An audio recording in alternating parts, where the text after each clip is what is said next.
Hi guys, Diane here. I'm coming to you from Seattle today, and I actually just wanted to share a quick story about scaling and what you really need to scale. So last week I was at a cocktail networking event, and as I'm getting to know people and I'm mixing and mingling, I hear people talking about, scaling their business. Oh, this is an exciting conversation. I am always thinking about scaling for myself and for my clients. So I start to kind of insinuate myself into the conversation.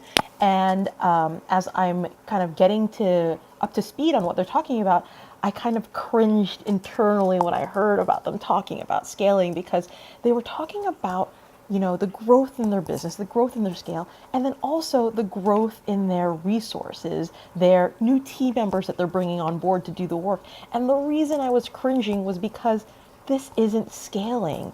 If you are bringing on more resources to on a almost one-to-one ratio with your growth, you're not scaling because your expenses are increasing in the same time, in the same increment as your sales.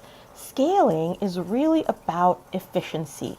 It's about increasing your sales while keeping your expenses at the same level or lower. It's about becoming more productive with your team members. And I didn't want to be the one to tell them, this is not exactly scaling in your business. So I don't want anyone here to kind of fall into the same traps. So this is something that I see a lot of business owners fall into. They think that, oh, I'm growing, I need to add more team members. And as they grow, they continue to add team members. As they grow a little more, they add more team members. And that isn't scaling. So what you really, really need to take away about scale is that if you it's about having two key ingredients. If you want to scale, you have to have two key ingredients in your business. The first one is clear processes and systems. This is defined, outlined, and documented processes that are clear, that have been rolled out to your team so they know exactly what to do, they know exactly when to do it, and they know how work is supposed to be done in your business. This is the way that you're going to get more productivity and more efficiency out of your team because you're cutting down on all of that time where they're spending uncertain or not sure or unclear as to what they're doing versus what other people on the team are doing. You're increasing their productivity by giving them clear systems and processes to follow. Your systems and processes also become your roadmap for your automation and for your ability to optimize. You can't optimize a process or a system where you don't know where it really begins or where it really ends or what pieces you need or how it flows from one step to another. It's almost impossible to optimize something where you just don't know exactly how it lays out. And you can't automate something that you don't know what the key points within the process are. So having those clear systems and processes in place are what are going to drive your ability to become more efficient when you scale. The second key ingredient that you really need if you're going to scale is the right team and the right resources, right? Scaling is about efficiency. So you have to make sure that you have the people on your team who believe in your vision and who have that sense of urgency, that sense of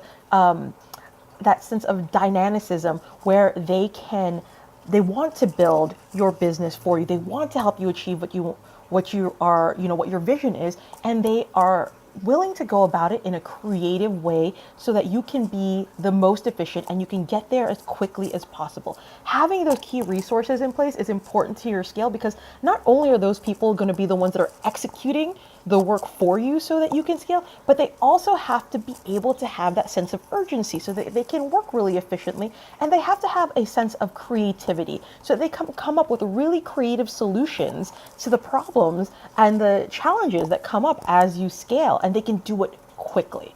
So those are the two real components of scaling. So if you're scaling your business or you're thinking about scaling your business, you have to ask yourself two things. Do I have the right systems roadmap to optimize my resources and my workflows?